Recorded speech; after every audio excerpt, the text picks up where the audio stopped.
Baik Bapak Ibu sekalian, Assalamualaikum warahmatullahi wabarakatuh. Skor saya cabut. Untuk selanjutnya sidang pada hari ini kita lanjutkan masih dalam agenda kita pemandangan umum tentang adat istiadat dan kemajuan ataupun curhatan apapun ya yang ada di daerah kita masing-masing dari seluruh wilayah yang ada di Indonesia. Alhamdulillah pada hari ini sudah ada pemandangan umum dari Riau, terus kemudian dari Papua ada dua, Papua Barat dan Papua, terus kemudian ada tadi juga dari Kalimantan Timur, dari Sulawesi Tengah, dan kemudian juga yang dari Jawa Barat, yang terakhir dari NTT. Oleh karena itu Bapak Ibu, saya ingin juga memberikan brainstorming kepada Bapak Ibu sekalian. Dalam pemandangan umum ini tidak perlu kita sampaikan yang mohon maaf hal-hal yang baik tapi ternyata tidak baik.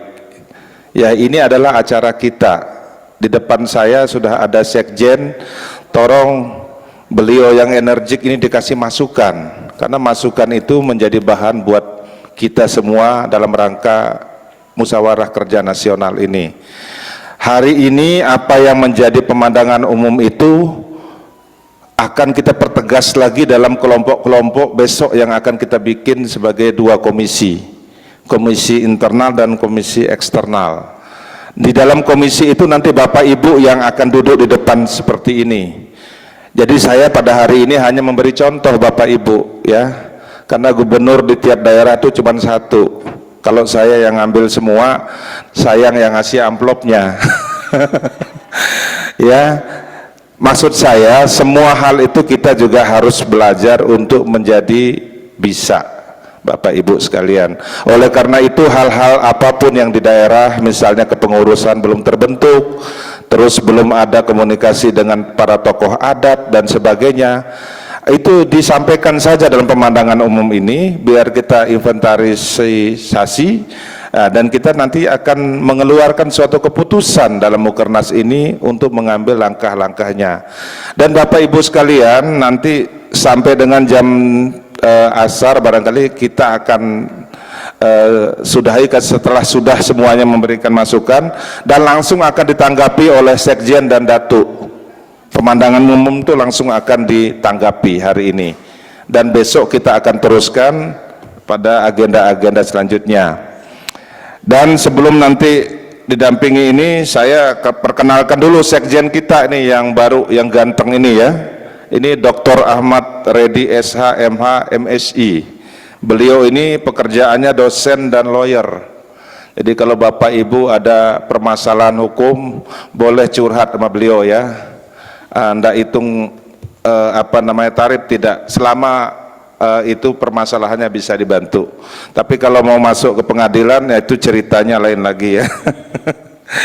Bapak Ibu sekalian, beliau ini S1-nya di Fakultas Hukum Undip.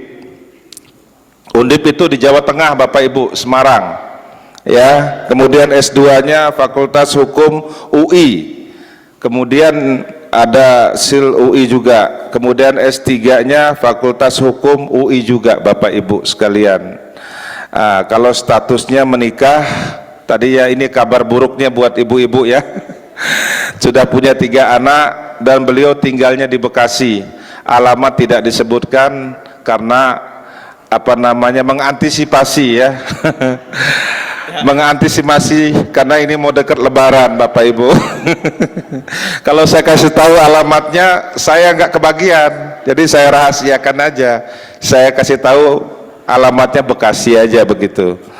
Bapak Ibu, sengaja saya bikin lelucon sedikit ya supaya Bapak Ibu juga tidak tegang, karena masalah kita sudah banyak Bu, jangan lagi ditambah masalah yang lain. Oke Bapak Ibu, selanjutnya sekalian yang saya hormati dan saya cintai, saya persilakan dari daerah Bengkulu untuk maju ke depan. Tolong sampaikan seperti apa yang saya sampaikan tadi, dan Bapak Ibu siap tidak siap harus maju ke depan karena ini adalah forum kita. Saya berikan waktu, saya persilakan sebutkan nama Bapak dan juga kepengurusan Bapak di Bengkulu. Waktu dan tempat saya persilakan, Pak. Assalamualaikum warahmatullahi wabarakatuh. Terima kasih kepada moderator yang memberikan waktu kepada wakil dari Provinsi Bengkulu. Saya memperkenalkan diri saya dulu. Nama saya Tafib Relvansyah, biasa dipanggil Revan sehari-hari. Tapi kalau di WA Tafib Relvansyah. Jadi di sini saya akan sedikit, sebelumnya saya mengucapkan untuk Pak Ketua, pengurus dan jajarannya serta peserta anggota dari seluruh Indonesia, Lemtari seluruh Indonesia yang hadir pada hari ini. Jadi saya akan memaparkan sedikit banyak gitu ya, karena udah bawa kepean tadi suruh bikin konsep. Jadi ada yang tentang adat dan budaya di Provinsi Bengkulu yang saya peroleh dari masukan dari Badan Musyawarah Adat Provinsi Bengkulu, yaitu yang memiliki dari buku-buku dalam pedoman manual profesi sidang adat. Jadi di Bengkulu itu ada prosesi musyawarah manfaat Raja Penghulu. Jadi musyawarah mufakat Raja Penghulu itu berfilosofi kepada azas adat istiadat adalah bersendikan syara, sarangan bersendikan kitabullah. Dan dalam pelaksanaannya ada dasarnya berpedoman pada Al-Quran dan hadis. Itu mayoritas ya, di Provinsi Bengkulu berpatokan pada itu. Mungkin perlu pengembangannya lagi dengan bagaimana kalau ada agama yang lain di Provinsi Bengkulu. Mungkin sebagai masukan aja nanti buat Badan Musyawarah Adatnya. Tetap ada mengacu pada pasal 18D dan Perda nomor 7 tahun 193 perlakuan adat di Kota Bengkulu nomor 29 tahun 2003. Ini yang saya dapat catatannya. Mungkin kalau salah nanti kita konfirmasi lagi di Bengkulu. Jadi kalau di Bengkulu itu adat itu adalah dapek salah. Dapek salah itu kemungkinan orang bersalah. Ya seperti cempalo mulut, misalnya berkata kepada orang lain itu tidak suka sama kita. Jadi cempalo, namanya cempalo mulut. Membuat malu orang lain. Itu salah satu ini kita kan biasa kita bertutur kata yang salah. Itu kadang-kadang ada sidangnya juga itu harusnya kalau merasa tidak puas. Daripada dituntut-tuntut ke formal, sidang-sidang formal. Terus ada cempalo tangan. Cempalo tangan itu kalau orang Padang maliang ya, maliang. Nah, tangan panjang itu mengambil barang orang. Itu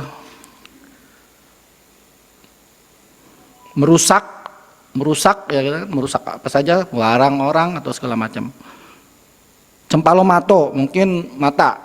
Cempalo mato itu ya kenakalan mata lah. Ada di sini bertandang atau bertamu di rumah orang. Ada zina.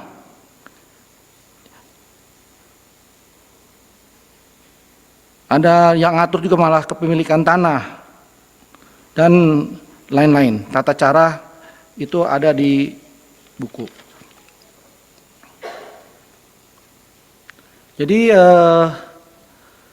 sebenarnya sanksi adat yang diberlakukan di Bengkulu itu dari Raja Mufakat Raja Penghulu tadi itu memang ada aturannya, yaitu biasanya mereka itu ada melibatkan aparat pemerintah. terus pihak yang bersengketa, dua pihak yang bersengketa, terus satu lagi raja saksi, ada saksi-saksi, ada mengundang juga pihak dari luar lain, luar provinsi gitu dalam persidangan tersebut. Jadi ada saksi-saksi, ada raja penghulu, dan ada keamanan. Keamanannya biasa melibatkan polisi juga untuk jadi saksi juga untuk itulah biasanya bagannya itu raja penghulu yang terlibat sengketa berdua ini yang akan disidang oleh sidang adat di Bengkulu tersebut. Terus ada saksi-saksi, ada keamanan, ada kita mengundang pihak luar juga dari provinsi lain untuk menyaksikan. Itu mungkin tata cara seremoni. Nah, itu perlu diklarifikasi lagi perlakuannya saat ini apakah sudah efektif diperlakukan. Ini yang kita belum terkonfirmasi karena tidak pernah ada iklannya ya kan kalau seperti itu. Jadi penyelesaian itu sebenarnya sanksi adatnya yang dilaksanakan adalah satu biasanya permintaan maaf. Ya kan, permintaan maaf. Sudah maaf, selesai ya kan. Jadi antara udah di sidang itu mereka berminta maaf. Terus ada lagi setawar sedingin. Setawar sedingin itu ya kalau kita cara adat lah. Biasanya ada juga ada cerano siri atau tempat siri. Di situ kita berhadapan dengan tempat siri di sidang itu ada sirinya. Si siri itu lambang di Bengkulu, ada lambang perdamaian. Bisa juga untuk membawa tari-tari persembahan dengan cerano siri namanya. Kalau nenek-nenek itu ada simbolis macam-macam, ada siri, jumlah siri, terus ada gambir, ada kapur, ya kan, yang nenek-nenek itu sering makan itu. Nah, ada beberapa macam siri, ya pinang, ada pinang. Itu ada artinya. Saya sempat ditanya waktu itu, apa artinya orang Bengkulu sendiri nggak ada yang tahu. Apa artinya cerano siri itu sebagai lambang dari persaudaraan. Kalau saya bilang saya mengambil penerimaan bebas yang saya ini sendiri yang saya cerna sendiri adalah lambang dari persaudaraan, persatuan, perdamaian, kesatuan dan kearifan adat. Serta ya itu saya mengklaim saya yang membuatnya itu. Ya, bukannya sok-sokan, tapi saya coba menalarkan aja dari cerano itu. Karena ada yang bertanya, orang Bengkulu nggak bisa jawab. Ya saya jawab aja seperti itu. Kalau ini menjadi dasar hukumnya nanti ya alhamdulillah nama saya terukir di di lambang itu. Jadi cerano siri itu lambang dari persaudaraan, persatuan, perdamaian, kesatuan dan kearifan adat dari budaya Melayu. Budaya Melayu ya, saya tambahkan di sini budaya Melayu. Keseluruhan. Waktu tinggal 5 menit Bapak. Ya, jadi itu jadi isi 7 siri itu mungkin adalah pinang, gambir, kapur tadi sudah saya jelaskan. Nah, menyangkut di Bengkulu ada tari-tarian adat, itu juga perlu diperhatikan lagi tari persembahannya. Terus kain besure. Nah, yang saya pakai ini ada kain besure. Kain besure ini bukan tulisan Arab, jadi tulisan tanpa bentuk. Dan kami sudah sangat bangga di Bengkulu menggunakan kain ini. Mudah-mudahan nanti daerah lain juga bisa membelinya. Bangga juga memakai kain besure ini. Ini bukan tulisan Arab, jadi tidak ada dulu sempat jadi kontroversi dengan pihak-pihak yang lain tentang itu tulisan Arab segala macam. Ini tanpa makna, cuma mereka menonjolkan bunga rafflesianya. Ada di situ dengan bunga rafflesia. Itulah bagian. Untuk pakaian adat juga begitu. Kami sedang meninjau pakaian pengantin. Sudah banyak yang menyimpang di Bengkulu sendiri tentang tata cara perkawinan, baju adatnya segala macam. Karena di Bengkulu itu ada 10 kabupaten dan 1 kota. Ada 9 kabupaten dan 1 kota. Jadi itu berbeda-beda semua adat istiadatnya. Nah, terus saya masuk ke masalah tabut. Mungkin mau dengar cerita tabut sedikit Pak. Di sini budaya tabut ini sudah sangat populer dan akan udah sangat masuk ke agenda KENS. Namanya itu agenda KENS itu Karisma Event Nusantara 2023 nanti akan dilaksanakan sekitar bulan Juni 1 Muharram sampai 10 Muharram. Jadi 10 hari. Di situ ada keramaian yang sangat ramai nanti di Bengkulu dengan acara tabut itu. Tabut itu adalah peringatan meninggalnya cucu Nabi Muhammad SAW, ya Husain. Jadi kita akan tampil mungkin sampai 17 tabut sakral yang akan turun ke jalan dengan bangunan-bangunannya itu, yang dengan seninya. Itu jadi cerita tabut di Bengkulu itu akan mengundang, kami juga akan mengundang, minta juga dari pihak Lemtari kalau bisa hadir, anggota-anggotanya bisa hadir ke Bengkulu nanti di 1 Muharram dapat melihat. Terus juga kami sedang berkoordinasi dengan pihak raja-raja dari Kedaton Jayakarta, dengan Ibu Bunda Eli dengan Pak Masud ya. Mungkin bisa berkolaborasi dengan mereka untuk bisa hadir dan mengundang kalau bisa raja-raja dunia juga atau dari negara lain rajanya juga. Itu kolaborasi, memang dana kami nggak cukup sebenarnya kalau mengundang itu semua. Mungkin kita kolaborasi itu masalah dana bisa datang sendirilah, hotelnya gimana gitu. Itu nanti dipikirkan aja, kami nanti bikin surat resmi atau undangan lah untuk hadir. Waktu 2 menit lagi, Ya. Pak. Jadi untuk masalah tabut itu pelaksanaannya 10 hari. Nah, itu akan melibatkan UMKM. Efeknya itu pelaku hotel, jadi banyak melibatkan provinsi tetangga, negara, kita undang juga negara-negara lain nanti yang berhubungan dengan negara Islam lah untuk tabut itu. Jadi untuk waktu memang sebenarnya banyak paparan yang akan saya sampaikan rinciannya, tapi saya hanya menggali itu aja, Pak. Untuk sejarah dari tabut sendiri nanti saya udah buat, kayak lembaran. Saya pernah masuk di Karisma Nusantara di TV, saya membawakan untuk diwawancara menjelaskan tentang dol, alat musik yang cukup hanya satu-satunya di dunia itu ada di Bengkulu, dol itu. Nah, kami kolaborasi dengan Rampak. Beri tepuk tangan. Ya. Dengan Rampak, itu Rampak atasnya, dol bawahnya. Jadi kami waktu itu bergabung dengan Banten, ketemulah dua ini. Satu dari bawah bongkolnya, Banten itu dari atas. Jadi secara tidak langsung. 1 menit lagi, Pak. Oke, untuk pemaparan saya itu aja masukan dari paparan tentang budaya. Sebenarnya masih banyak budaya yang harus kita bicarakan di sini, mungkin di lain waktu kita bisa narasikan informasi yang lain. Itu aja. Wassalamualaikum warahmatullahi wabarakatuh. Waalaikumsalam warahmatullahi wabarakatuh. Terima kasih Bapak dari Bengkulu. Teman-teman, saya juga ingin sampaikan bahwa apa yang kita lakukan dalam pemandangan umum ini selain menyangkut adat istiadat di sana, juga menyangkut masalah keorganisasian kita. Misalnya barangkali kepengurusannya belum ada, atau barangkali tanggapan masyarakat atau pemerintah di sana mengenai adat istiadat seperti apa, boleh disampaikan supaya itu nanti jadi bagian acuan kita untuk komisi-komisi. Selanjutnya Bapak Ibu, di tanah Jakarta itu ada budaya Betawi ya.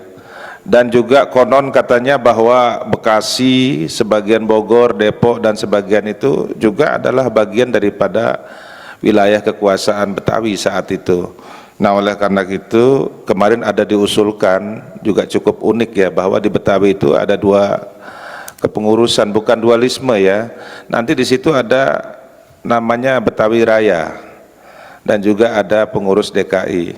Oleh karena itu saya beri kesempatan kepada pengurus Betawi Raya yang kemarin juga dikukuhkan di gedung MPR, bagaimana ceritanya dan bagaimana usulannya, silakan disampaikan pada forum ini.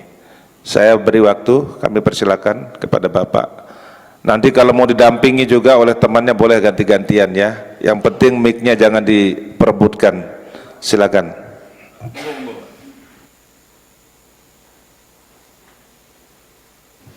Nama Pak juga ya, yang jelas.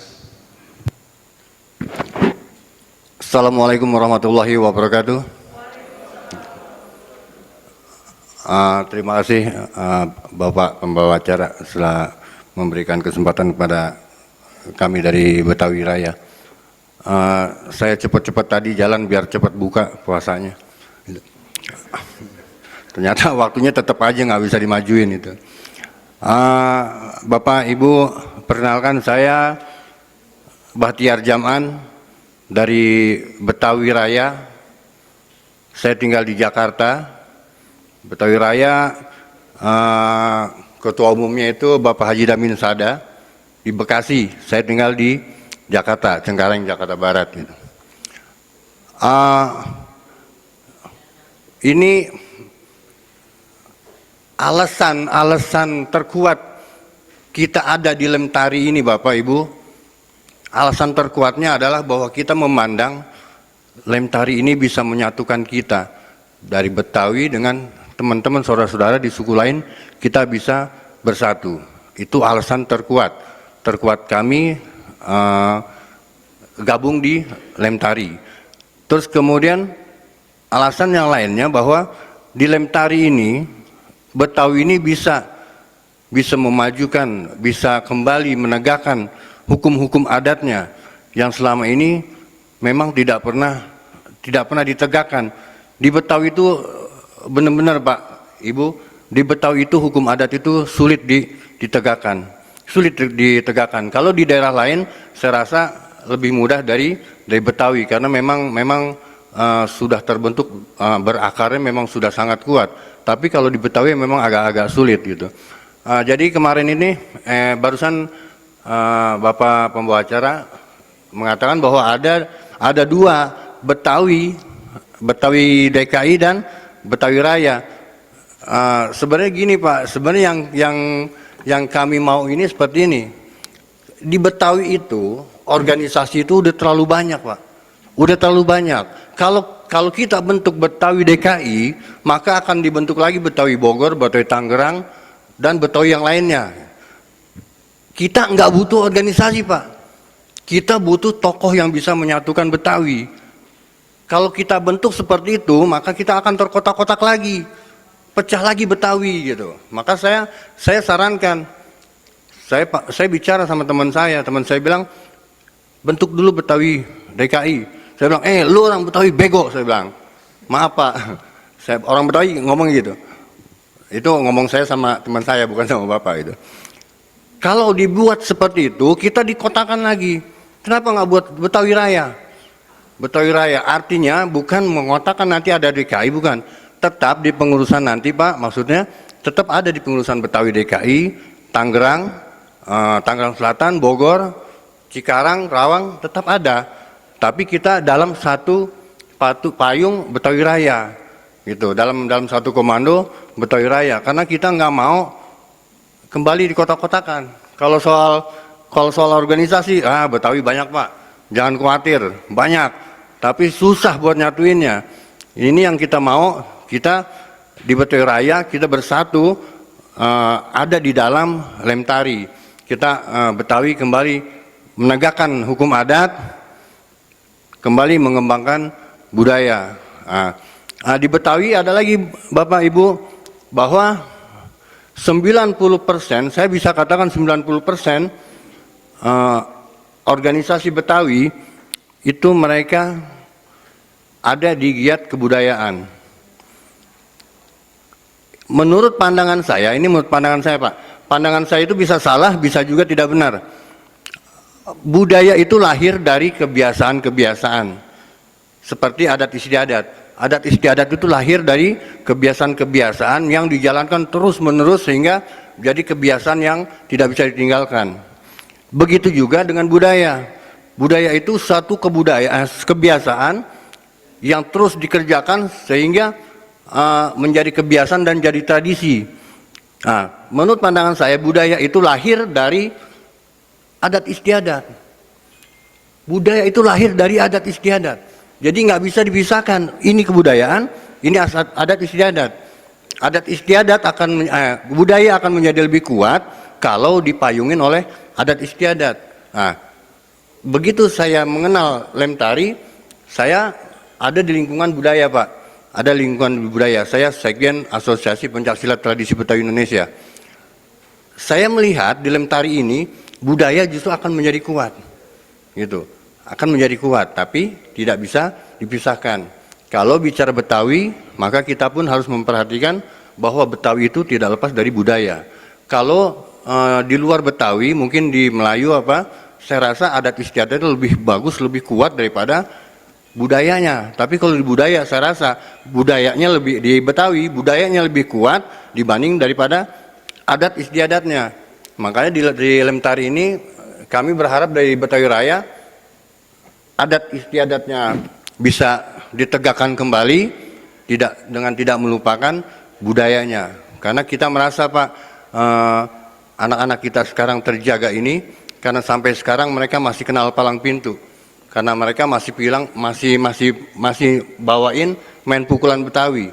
Mereka nggak ambil budaya luar. Karena mereka masih pakai itu. Mereka masih latihan di rumah-rumah, masih latihan. Itu budaya kita. Nah, mudah-mudahan di Lemtari ini nanti dipikirkan bagaimana juga Pak Sekjen juga ya, bagaimana supaya Betawi Raya ini bisa lebih ini lagi. Karena memang terus terang Betawi Raya ini secara kepengurusan belum Pak, belum karena baru kemarin kita diundang sama Pak Datuk di MPR. Nah kita bentuk seperti, tapi secara struktur belum. Baru kita baru konsep, kita baru bikin logo apa begitu. Gitu. Saya rasa itu aja Pak. Mohon maaf kalau ada yang kurang berkenan. Wabillahi taufiq wal hidayah. Assalamualaikum warahmatullahi wabarakatuh.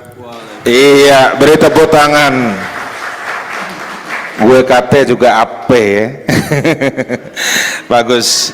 Inilah hal-hal seperti ini yang kita butuhkan ya, curhatannya mudah-mudahan mengena. Nanti kita cari jalan keluarnya. Oke, kita masuk ke daerah Sumatera. Bapak Ibu dari Sumatera Utara sudah siap? Saya persilakan Sumatera Utara. Ini perwakilannya 2 orang ini.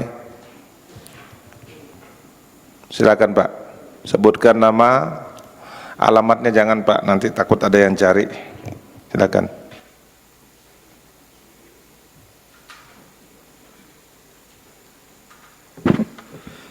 Bismillahirrahmanirrahim. Assalamualaikum warahmatullahi wabarakatuh. Perkenalkan, saya Januarsah berserta Pak Jul mewakili Sumatera Utara, Pak.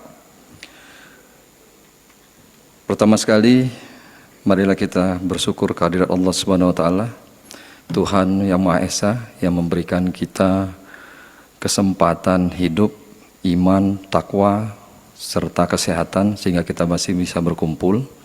Salawat bering salam kepada baginda Rasulullah sallallahu alaihi wasallam. Izinkan kami mewakili Sumatera Utara untuk menjelaskan beberapa hal terkait konflik-konflik yang terjadi masyarakat adat di Sumatera Utara. Konflik tenurial masyarakat adat dengan perusahaan ataupun pemerintah sudah sangat umum terjadi di Sumatera Utara. Memang kita saat ini lagi mendesak untuk dibuat perda untuk pengakuan masyarakat adat, perlindungan masyarakat adat di Sumatera Utara. Di beberapa kabupaten kota, perda sudah terbit seperti di kawasan Danau Toba, Pak. Kemudian ada di Humbang Asundutan, Kabupaten Langkat dan beberapa kabupaten. Namun di tingkat Sumatera Utara belum ini kita dorong untuk dilakukan. Konflik yang sering terjadi adalah masalah tanah, penyerobatan tanah ulayat, tanah adat, dan beberapa konflik-konflik yang lain. Juga kita lihat di sisi lain juga ada kurangnya pengenalan generasi muda terhadap adat juga menjadi PR bagi kita semua. Untuk itu kita dari Sumatera Utara juga mengusulkan kepada DPP untuk bisa memberikan kontribusi kepada pemerintah, pemikiran-pemikiran untuk penambahan muatan-muatan adat dan budaya sehingga generasi muda kita bisa lebih mengenal adat budaya. Jadi mereka itu lebih tahu asing daripada kita. Kemudian di akhir ini kami kita mengucapkan terima kasih kepada DPP yang mengundang kita untuk bisa hadir di sini untuk bersilaturahmi, saling bertukar informasi. Mudah-mudahan setelah kita pertemuan ini Lemtari di daerah semakin kuat dan semakin bisa bersinergi. Dan akhirnya kami minta juga arahan dari Ketua Harian dan Sekjen untuk bisa memberikan bimbingan dan arahan kepada kita di daerah untuk bisa lebih menguatkan kinerja kita di daerah sehingga bisa Lemtari ke depan lebih jaya lagi. Mungkin itu aja yang bisa kami sampaikan, Pak. Terima kasih atas segala pertanyaan. Mohon maaf. Assalamualaikum warahmatullahi wabarakatuh. Waalaikumsalam. Terima kasih Pak Irmansyah dan juga Pak Jul. Selanjutnya perwakilan dari Jawa, dari tadi belum ada nih ya. Dari Jogja atau Jawa Tengah? Saya persilakan Jawa Tengah. Sebutkan namanya dan juga apa yang mau disampaikan. Silakan. Bismillahirrahmanirrahim. Assalamualaikum warahmatullahi wabarakatuh. Salam sejahtera bagi agama lain. Terima kasih untuk Bapak Ketua dan Pak Sekjen Lemtari serta rekan-rekan Bapak dan Ibu sekalian pengurus Lemtari se-Indonesia. Ya, kami memperkenalkan, kami dari daerah Jawa Tengah, ya posisi kami ada di Pekalongan, ya khususnya Desa Kesesi, ya di bawah naungan Bu Pidia Arrapik sebagai bupatinya. Ya di sana ya memang khususnya Jawa Tengah itu belum ada Lemtari yang kelihatan, Mbak. Ya karena saya alhamdulillah diundang sama Pak Wakil Sekjen untuk memperkenalkan Lemtari yang ada di Jawa Tengah, dan kami juga sengaja membawa pemuda, khususnya nanti akan kita perkenalkan ya, khususnya pemuda Lemtari. Itu lebih bagus lagi ya, kita sekarang pengurus-pengurus DPW udah usia, nanti biar ada regenerasi untuk Lemtari ke depannya, Pak. Apalagi kita di Lemtari ini sudah se-Indonesia, ya mudah-mudahan ya kami punya masukan untuk ketua juga dan sekjen. Kita sudah se-Indonesia dan sudah mantap, sudah kokoh, jangan lari ke politik, Pak. Saya minta. Apa biasanya kalau untuk lembaga yang sudah solid gitu, sudah se-Indonesia, akan beralih nanti dia ke politik ya. Saya minta ya mudah-mudahan kita tetap di lembaga, kita jangan ke politik. Maka kita di lembaga ini kita bisa memantau politik, bagaimana untuk kedepannya politik di Indonesia ini. Ya saya minta juga Pak Ketua dan Pak Sekjen Lemtari, ya tolong pikirkan nanti untuk di Jawa Tengah, ya tolong kita benahi nanti, khususnya kalau saya pengen untuk khususnya di Purbalingga ya, atau di itu Pekalongan, itu kita dekat, nggak gitu jauh. Saya pengen nanti bentuknya pemudanya aja, pemuda Lemtari, biar nanti khusus di kepemudaannya biar bergerak dan cepat melebar ke khususnya di Jawa Tengah. Ya cukup sekian. Wassalamualaikum warahmatullahi wabarakatuh. Iya, beri tepuk tangan buat Jawa Tengah. Oke, Bapak Ibu sekalian, ini saya juga dari Nusa Tenggara Barat ya. Alhamdulillah ini ada mamik kita di depan. Beliau ini biasa suka baca doa juga. Alhamdulillah beliau ini hadir. Tadinya ini pengurus DPP, tapi karena COVID dan sebagainya akhirnya pulang kampung jadi pembina di sana. Kami persilakan Pak Haji Lalu Irama untuk memberikan penerangan umumnya. Bismillahirrahmanirrahim. Assalamualaikum warahmatullahi wabarakatuh. Salam adat Nusantara. Salam adat Nusantara. Lemtari. Gemah ripah loh jinawi. Ya, sepi nih, tidak ada suaranya nih ya. Lemtari. Adil luhur, adil makmur, bahasa Lomboknya ya. Ya. Alhamdulillah, terima kasih sama Pak Ketua, Pak Ketum, Sekjen, dan semua peserta ya. Saya tumben ini naik tidak pernah saya istilahnya pidato. Saya memberanikan diri ini selama 7 tahun tumben saya naik di podium kayak gini ya. Alhamdulillah saya mau belajar karena ini masalah adat leluhur kita. Padahal saya tidak pernah sekolah ya. Tapi insya Allah kita mau belajar. Usulan saya mau cerita dikit tentang bumi Sasak Lombok. Lombok ini 3 suku, ada Sasak, Sumbawa, dan Ambojo ya. Sasak ini banyak sekali histori yang tak pernah diungkap. Ada histori panjang. Dulu ceritanya di Lombok ini ada 10 kerajaan dan 6 kaula raja. Ini yang saya lagi pelajari. Mudah-mudahan bisa terungkap di waktu dekat ini, insya Allah. Ya. Terima kasih Bapak Ibu, Saudara. Singkat aja ya. Dalam Rekernas atau Munas Lemtari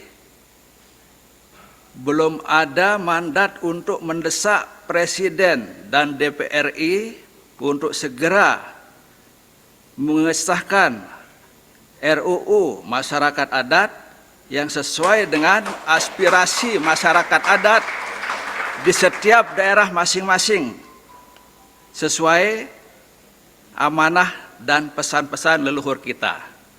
Terima kasih.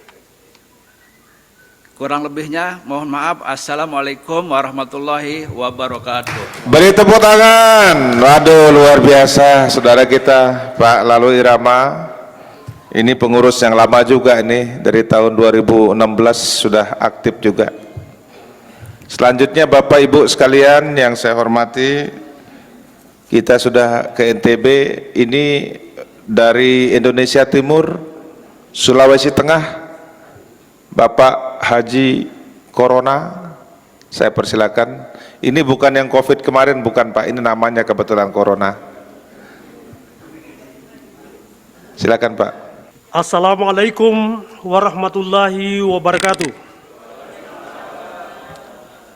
Untuk menyemangati kita, saya sampaikan salam Lemtari. Mari kita coba dan kita sambut dengan penuh semangat biar juga pembicara jadi semangat. Sudah tadinya mau mengantuk tadi. Lemtari. Lemtari. Lemtari. Terima kasih. Semoga Indonesia makmur, adil dan Jawa ke depan. Yang terhormat Ketua Umum DPP Lemtari beserta seluruh jajarannya di tingkat pusat. Kemudian para rekan-rekan peserta sekarang yang kebetulan hadir dari DPW seluruh daerah dari Nusantara yang sama saya hormati dan kita sama muliakan. Pada kesempatan ini saya diberi kesempatan untuk menyampaikan pemandangan umum dan laporan DPW daerah khususnya dari Sulawesi Tengah yang kebetulan saya wakili. Maka dalam pembicaraan saya ini saya bagi dua. Satu menyangkut laporan DPW untuk Sulawesi Tengah, dan pada gilirannya yang kedua sekedar pemandangan umum, apakah itu merupakan masukan ataupun pencerahan ataupun tambal sulam yang mungkin kita perlu pendapat-pendapat plus minus untuk memajukan Lemtari ke depan. Oke, Sekilas tentang perkembangan lembaga adat di Sulawesi Tengah. Yang dimaksud Sulawesi Tengah ini adalah dari segi persekutuan masyarakat hukumnya itu dapat diidentifikasi ada 4 di sana pohon budayanya itu. Khusus daerah Sulawesi Tengah ada yang disebut etnis atau suku Kaili Pamona. Itu mayoritas berada di pusatnya jantungnya Sulawesi Tengah, meliputi Kota Palu, Kabupaten Poso, Kabupaten Parigi Motong, Donggala. Dan yang bagian utaranya wilayah Sulawesi Tengah itu persekutuan hukum masyarakat hukum yang disebut etnis Laujetinomo dan Toli-Toli, meliputi Kabupaten Buol, Kabupaten Toli-Toli, dan Negeri Khatulistiwa Pulau Sulawesi yang di Sulawesi Tengah itu. Kelompok yang ketiga adalah etnis Banggai Bungku, dan Banggai Bungku itu wilayah Sulawesi Timur yang sekarang kita pernah mengikuti perkembangan meminta provinsi sendiri itu untuk ke depan mungkin pemekaran wilayah Sulawesi Timur. Itu pusatnya nanti berkedudukan di Kabupaten Banggai, ibu kotanya Luwuk.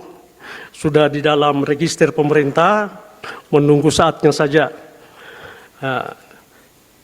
Seterusnya, kemajuan lembaga masyarakat adat, pembicara yang berdiri di depan Bapak ini,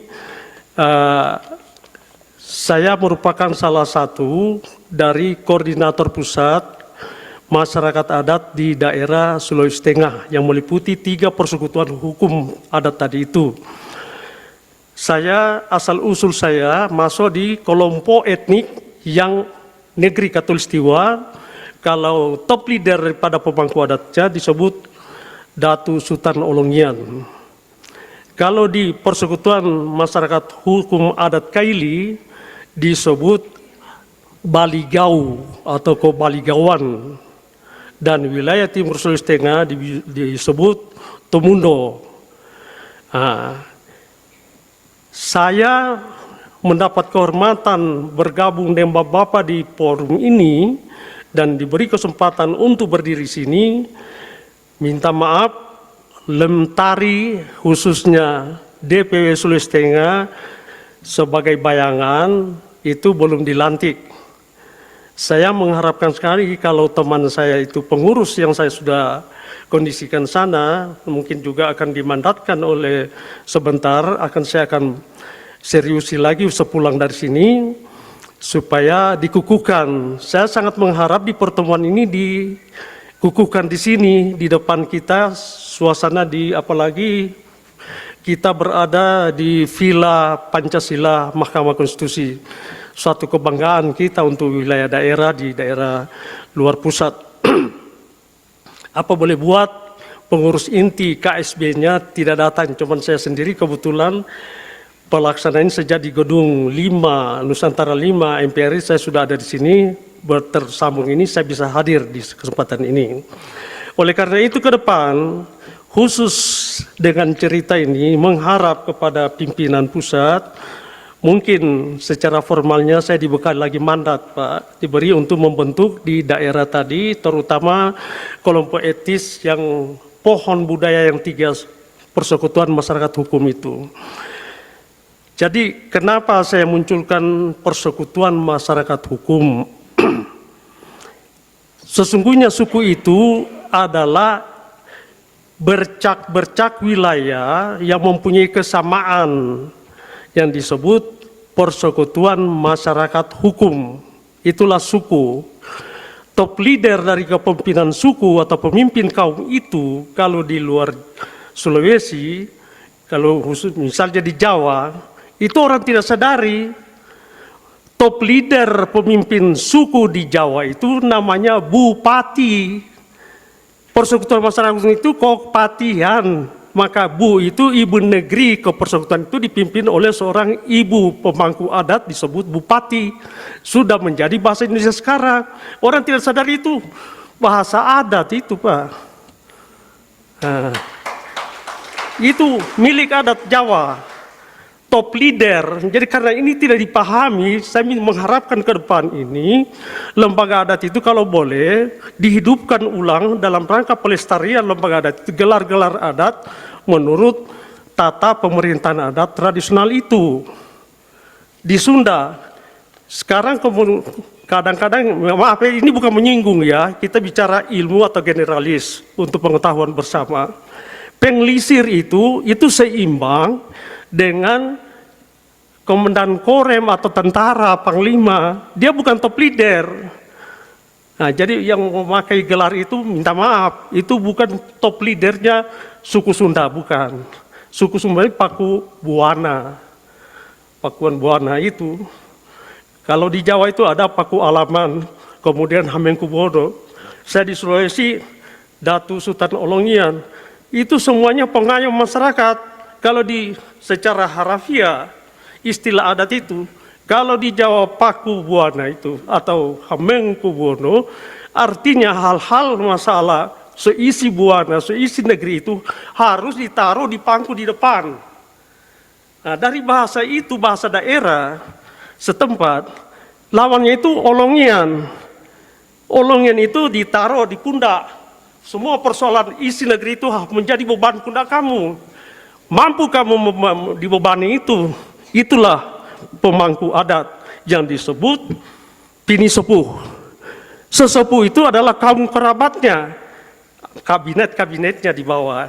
Jadi ada istilah-istilah adat itu tidak sadari dia merasa pohonnya, bukan. Saya teringat dalam arsip nasional, Hamengkubuwono waktu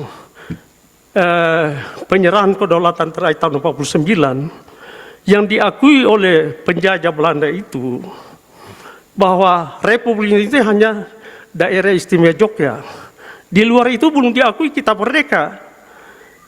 Secara historis, saya pernah mempelajari itu, Hamengkubuwono membisik pada Paduka Bung Karno, Anda cepat berangkat ke Batavia, dengungkan bahwa Republik Indonesia ini masih ada, ibu kotanya Batavia yang Jakarta sekarang. Dibekalilah dengan dana Raja Sultan pada waktu itu yang kebetulan dikoordinasi oleh Hamengkubuwono dengan 5.000 gulden, setingkat 50 triliun kalau sekarang itu, kalau ditriliunkan pada saat itu besar sekali. Sehingga sampai di Batawi, Hatta, wakil presiden, menangis, kok ada amanah raja-raja sultan kita, kekayaannya ada yang disimpan oleh dari Umar Cokroaminoto diserahkan kepada Hamengkubuwono.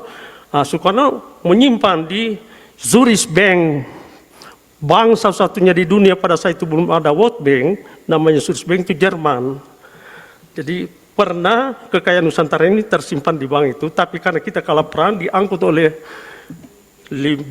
Big Five itu, negara sekutu itu, sehingga menjadi dasar garansi bank pembuatan bank dunia yang kita sebut sekarang, sehingga kita semua aturan bank-bank ini tunduk pada bahwa inilah malapetaka untuk kita Nusantara yang punya ada asal usulnya kekayaan amanah itu yang diamanahkan secara Nusantara. Itu bagian juga sejarah, juga diharapkan ini, karena ini dalam judul ini ada juga pemberdayaan ekonomi, saya sebut itu menginspirasi kita bahwa ada dana amanah yang adat punya itu, lembaga adat punya itu secara global. Nah, bagaimana lembaga tinggi ini menjadi turut juga membicarakan mungkin dari sudut politiknya Lemtari untuk menjadi jangan hanya ngurus hak tanah, kapan saya punya tanah dibayar. Nah, itu adat itu bukan cuma itu. Saya masuk kepada pandangan umum bahwa materi adat ini, saya kebetulan Pak, saya kenalkan dulu, nama saya sudah ditahu, akrabnya Datu Corona itu, nama panjang saya, Dr. Andus Sumardi Corona, Rajangguni Datu Sultan Olongian, panjang. Jadi di ijazah saya Sumardi Corona, pergaulan kantor, saya pensiunan Pak. Itu di akrabnya Datu Corona, saya itu di Sulawesi Tengah itu, marga saya orang tua, tapi kalau bapaknya Rajangguni. Rajangguni itu ada kaitan dengan Minangkabau, Baso, nan kuning itu Rajangguni kalau kita bahasa daerah sana. Ada kaitan dengan Nusantara yang masuknya ke keraton Pakualaman Surakarta itu ada kaitan. Suryakarta itu Surya itu matahari, negeri matahari itu adalah daerah saya itu 0 derajatnya itu Katulistiwa itu itu Waktu yang tinggal 3 menit, Pak. Oke, saya singkat saja. Ke depan ini itu hanya sekedar memberi inspirasi bahwa tugas Lemtar ini mengharapkan ke depan itu berat, Pak. Dan ini alhamdulillah Bapak sudah mulai sekarang. Saya secara pribadi, mungkin juga teman-teman juga dengan antusias menghadiri berarti setuju itu lembaga Lemtar ini. Jangan kita menjadi jembatan lah para puncak-puncak pemangku adat, aspirasi adat dari daerah supaya dijembatani untuk bahasa menjadi nasional. Nah inilah maksudnya. Contohnya, kita ini Lemtari jangan hanya stop di Mentari. Yang saya dari kemarin-kemarin saya menyebut Dewan Pertimbangan Agung itu ada di pertemuan ada di Gedung Asia Afrika kemarin itu orang nyinggung. Kita kembali saja ke Undang-Undang Dasar 45 ke bentuk kekaisaran. Saya bilang dasarnya apa? Kalau kaisar itu adalah bentuk monarki itu seperti Jepang. Tidak boleh, mungkin juga itu boleh kekaisaran, tapi kita yang khas Pancasila itu adalah monarki demokrasis. Itulah wadahnya disebut Dewan Pertimbangan Agung yang memberi pertimbangan-pertimbangan bersifat nasihat mengingatkan pemerintah penyelenggara NKRI ini. Artinya DPA masa lalu itu pemerintah tidak sampai mengkaji begitu, akhirnya diduduki oleh partai orang-orang politisi di situ, makanya tidak efektif. Kalau seandainya ke depan ini diduduki oleh yang sudah dibina Lemtar ini, kita duduk di sana, itu para suku-suku Nusantara punya tempat itu sebagai pemilik negeri itu yang bersatu dalamnya negara kesatuan di bingkai NKRI itu kalau laporan sekarang kalau tadi saya menyebut hanya 45 suku Nusantara itu yang disebut Hamengkubuwono waktu menyerahkan uang itu, 43 suku ditambah 2 daerah istimewa yaitu Aceh dan Yogyakarta macam 45, makanya mungkin dilatari itulah pembukaan Undang-Undang Dasar itu selalu dimulai berkat rahmat Allah Subhanahu wa Ta'ala. Karena apa? Nusantara kita ini dihuni oleh 25 suku. Kalau ini filosofi ini kita tetap ingatkan kepada penyelenggara pemerintahan nasional kita yang akan datang, cukup pemekaran daerah stop di 45 saja. 45 suku itu sudah ada gubernur-gubernurnya. Itu artinya sudah dalam pemerintahan ini sudah melindungi segenap bangsa di suku-suku bangsa di Nusantara. 5 gubernurnya. 45 itu. 1 menit lagi, Pak. Bulan 8 adalah wilayah pulau-pulau kita ini 8. Sumatera, Kalimantan, Jawa, Maluku, NTT, Nusa Tenggara dulu itu Sunda Kecil dengan Irian Barat itu 8 jumlahnya. Jadi itulah itu bukan hanya memberi inspirasi, pekerjaan Lemtar ini berat, Pak. Kalau ini disadari benar-benar, inilah suatu titipan kami harapan sebagai peserta memberitahu bahwa saya kebetulan saya dilatari sebelum saya Pamungperaja asli, Pak. Pendidikan saya alumni APDN dulu, tapi sebelum masuk di Pamungperaja itu saya kuliah di IKIP. D2 IKIP jurusan sastra. Teori-teori tentang pohon budaya itu ada di teori itu. Bapak mengkaji lembaga adat itu, mendapatkan pohon budaya saat itu teorinya namanya leksiko-statiko, pelajari itu. Kita akan ketemukan tulisan Kuncaraningrat bahwa syarat-syarat suku itu sekian persyaratannya. Kesamaannya ini kesamaan, oh dia satu rumpun. Yang lain Waktu sudah habis, Pak. sebagai subetnis, jangan menanyakan ini jadi 300-an suku, seakan-akan pelit bangsa ini karena banyaknya suku. Jadi ini sudah diserap apa yang saya maksud. Ke depan, Pak, terakhir ke depan ini saya sudah di daerah saya sudah mempraktekkan, dan sebentar calon nama Lemtari tinggal mau diganti nama. Kalau di Sulawesi Tengah itu di tingkat provinsi namanya Majelis Pertimbangan Adat Provinsi.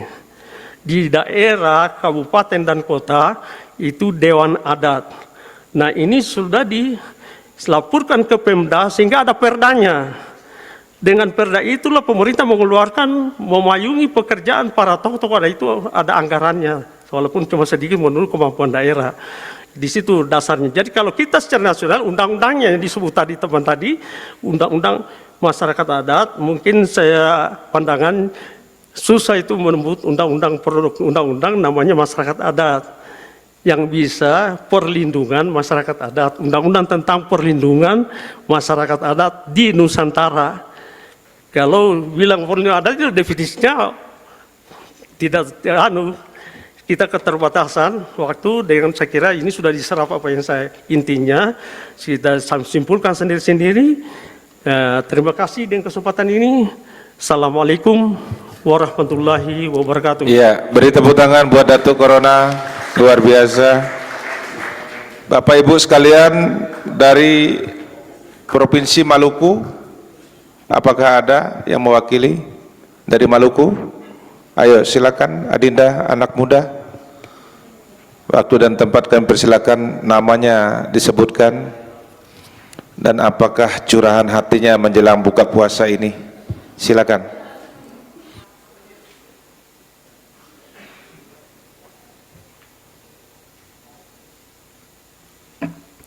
Ya, terima kasih atas kesempatan yang diberikan kepada saya. Assalamualaikum warahmatullahi wabarakatuh. Shalom. Nama saya Victory Sahu Silawane, saya perwakilan dari Maluku. Saya mengucap terima kasih karena DPP Lemtari telah mengundang saya sebagai perwakilan dari Maluku, dan mengucap terima kasih karena ingin membuka Lemtari di Maluku. Tetapi dalam hal ini saya ingin dan memohon kepada Ketua DPP Harian Lemtari agar secepatnya struktur kepengurusan untuk kita buka di Maluku dengan SK dari DPP Lemtari agar secepatnya kita buka. Karena gini Bapak Ibu, Dewan Pimpinan Pusat Lemtari, adat istiadat di Maluku itu banyak sudah dirusaki oleh pemerintah daerah. Masyarakat negeri atau desa-desa adat yang ada di Maluku itu 75% itu negeri adat, dan 25%-nya itu adalah negeri administrasi atau desa administrasi. Artinya dalam hal ini kemarin sebelum saya berangkat ke Jakarta, ada yang dilakukan oleh Gubernur Maluku. Dia melakukan satu pelantikan yang menyatakan bahwasanya dia tuh sebagai inalatu atau sebagai raja bagi negeri-negeri adat yang ada di Maluku. Artinya dalam hal ini kalau misalnya dia tidak paham tentang adat istiadat orang Maluku, jangan menjadikan diri sebagai raja bagi negeri-negeri adat yang ada di Maluku. Kemarin dia berpindah-pindah tempat dari kabupaten satu ke kabupaten satu untuk mencari suara politik. Nah, hadirnya Lemtari di dalam hal ini untuk kita memisahkan mana politik, mana yang dinamakan negeri adat, supaya jangan negeri adat itu dirusaki oleh politik-politik. Karena kalau misalnya politik udah bercampur dengan negeri adat, maka nanti lama kelamaan negeri adat tidak lagi ada, maka semuanya akan beralih kepada negeri administrasi, maka tidak ada lagi Lemtari di Maluku.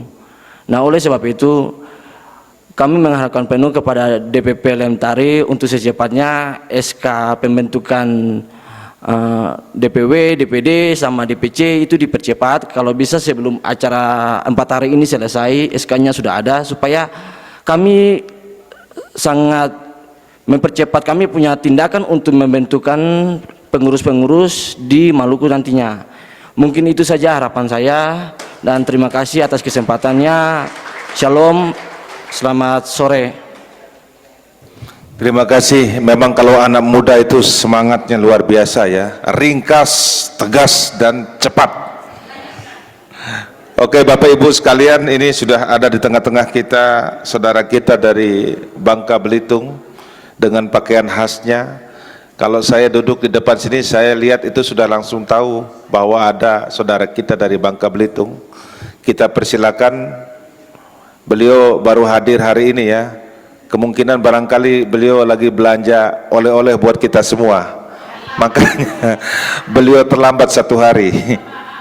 Tapi itu kan dugaan saya, mudah-mudahan tidak meleset. Saya persilakan kepada Bangka Belitung untuk maju ke depan.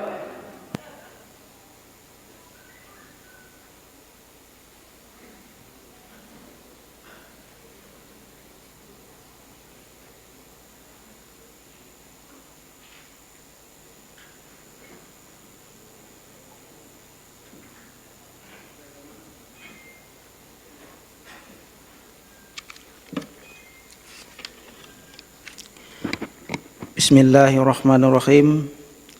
Assalamualaikum warahmatullahi wabarakatuh. Selamat sore untuk kita semua. Alhamdulillahirabbil alamin wa bihi nasta'inu ala umuri dunya waddin. Wassalatu wassalamu ala asyrafil anbiya'i wal mursalin sayyidina Muhammadan abduhu wa rasuluhu wa sahbihi ajma'in. Amma ba'd. Yang saya hormati Ketua Harian DPP Lemtari beserta Wakil Ketua, Pak Sekjen beserta Wakil Sekjen dan pengurus DPP semua. Yang saya hormati perwakilan Ketua DPW, DPD dari seluruh Indonesia yang saya banggakan. Pertama-tama syukur kehadirat Allah Subhanahu wa taala. Kita sudah beberapa waktu yang lalu Musdatnas dan pada hari ini kita berkumpul lagi di Pusdiklat MK ini dalam rangka Rakernas ya, dan juga pelatihan tentang pemilu. Alhamdulillah, kemudian salat serta salam senantiasa kita sampaikan kepada junjungan Nabi besar Muhammad sallallahu alaihi wasallam. Sallallahu alaihi Muhammad sallallahu alaihi wasallam. Ada beberapa hal yang ingin kami laporkan di sini. Yang pertama terkait dengan kondisi Dewan Pimpinan Wilayah Lembaga Tinggi Masyarakat Adat Republik Indonesia Bangka Belitung. Untuk DPW Bangka Belitung baru di SK-kan sekitar 3 tahun yang lalu, dan kemudian ada beberapa hal yang kami lakukan. Yang pertama pengukuhan yang alhamdulillah dihadiri oleh Ketum pada waktu itu, Datuk Suhaili Hussein beserta rombongan yang lainnya, dikukuhkan di Mahligai Gubernur Kepulauan Bangka Belitung. Dan kemudian tidak berapa lama kami melaksanakan rakerda ya, rapat kerja yang menghasilkan beberapa program kerja.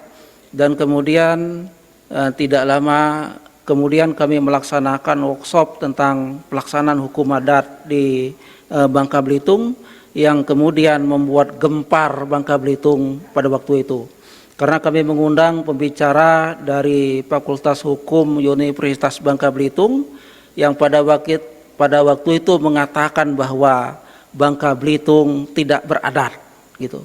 Banyak tokoh-tokoh adatnya yang protes, yang kemudian membuat gerakan-gerakan. Tapi justru memang dosen UBB itu menyampaikan itu untuk memancing reaksi yang selama ini memang pelaksanaan hukum adat itu sudah tidak lagi dilaksanakan. Padahal sesuai dengan pembagian terhar ya, Bangka Belitung dari 19 wilayah hukum adat, Bangka Belitung adalah nomor urut ke-6 setelah Melayu, yaitu wilayah hukum adat Bangka Belitung. Ya. Dan kemudian dari itu apa yang disampaikan oleh dosen UBB itu membuat reaksi, dan semua kemudian lembaga-lembaga adat yang ada mulai bereaksi dan turun mengkaji masalah hukum adat dan sebagainya. Jadi Lemtari di Bangka Belitung mempelopori tentang kembalinya untuk pelaksanaan hukum adat yang ada di sana. Dengan itu di Bangka Belitung itu posisi lembaga adatnya lembaga adat Melayu, LAM di kabupaten, di provinsi yang dibentuk oleh bupati untuk di kabupaten, dan kemudian di provinsi juga dibentuk oleh Pak Gubernur. Dan alhamdulillah posisinya memang saya sendiri di kabupaten, tempat saya sebagai ketua LAM, kemudian di provinsi saya sebagai anggota marwah. Namun kemudian saya milih Lemtari karena memang selama ini LAM itu hanya mengandalkan anggaran-anggaran dari pemerintah, hanya mengandalkan anggaran itu, kunjungan kerja situ, kunjung kerja sini, menghabiskan duit, tapi tidak ada fungsinya terhadap masyarakat hukum adat. Oleh karena itu Lemtari kita laksanakan untuk apa ini mempelopori berjalannya masalah hukum adat, ya itu. Dan kemudian daripada itu, daripada rakerda itu kami menghasilkan beberapa, di antaranya Perdatda, ya, peraturan adat daerah, yang kemudian kita mengumpulkan hukum-hukum adat yang ada di Bangka Belitung, di daerah-daerah masyarakat hukum adat, seperti seandainya hukum adat tentang boyong. Tentang boyong itu hukum adat terhadap perkawinan sedarah, kemudian hukum adat tentang pencurian atau maling, kemudian hukum adat tentang betian di hutan atau berzina, dan kemudian pantang larang yang ada. Di situ memang sudah ada hukum adatnya, kemudian kita kumpulkan, kita bentuk semacam Perdatda, peraturan adat daerah yang kemudian kita berusaha untuk fungsikan. Untuk itu kemudian kita dekati pemerintah, Pak Gubernur, Bupati, yang kemudian kita masuk dan kita susupkan melalui peraturan-peraturan daerah yang ada. Kita nyusup di situ, kita masuk agar hukum adat ini berlaku. Dan kemudian kita juga langsung turun ke desa. Karena kenapa? Di desa itu ternyata hukum adat itu bisa diberlakukan. Dengan apa? Sesuai dengan Permendagri 18 tahun 2018, itu desa, lembaga adat desa berkewenangan untuk memutuskan suatu perkara tentang adat. Oleh karena itu, kemudian di desa-desa kita bentuk lembaga adat desa sesuai dengan peraturan Menteri Dalam Negeri itu, dan kemudian sudah ada beberapa desa yang melaksanakan daripada hukum adat itu sendiri.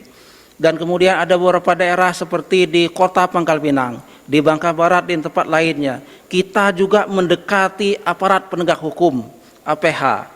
Untuk apa? Karena untuk kejaksaan itu ada peraturan kejaksaan tentang restoratif justice, dan kemudian polisi juga demikian, dan sudah ada beberapa kasus yang terhadap hukum adat ini kemudian diselesaikan dengan restoratif justice, baik melalui kejaksaan dan kemudian dari kepolisian yang sesuai dengan itu, dan kita masuk untuk itu semua. Jadi itu kondisi pelaksanaan Lemtari di Bangka Belitung. Dan kemudian kita juga sudah membentuk beberapa DPD ya, di Kota Pangkal Pinang. Kemarin waktu Musdatnas datang hadir di sini, kebetulan beliau itu sebelumnya pangkatnya AKBP dari Polrian, kemudian mutasi ke dosen, menjadi dosen di IAIN Syekh Abdurrahman Siddiq, yang kebetulan kita juga bersama-sama di situ, kita tunjuk dan kemudian dibentuk DPD baru sekitar 3 bulan yang lalu kita bentuk, dan kemudian ikut kemarin pada waktu Musdatnas. Hari ini sebetulnya mau ikut juga, dan kami banyak yang tidak bisa datang. Oh ya, saya lupa tadi, kami ada beberapa pasukan yang datang pada hari ini, ada 3 orang, dan saya perkenalkan satunya Datu Effendi Harun, silakan berdiri. Tadi lupa saya memperkenalkan.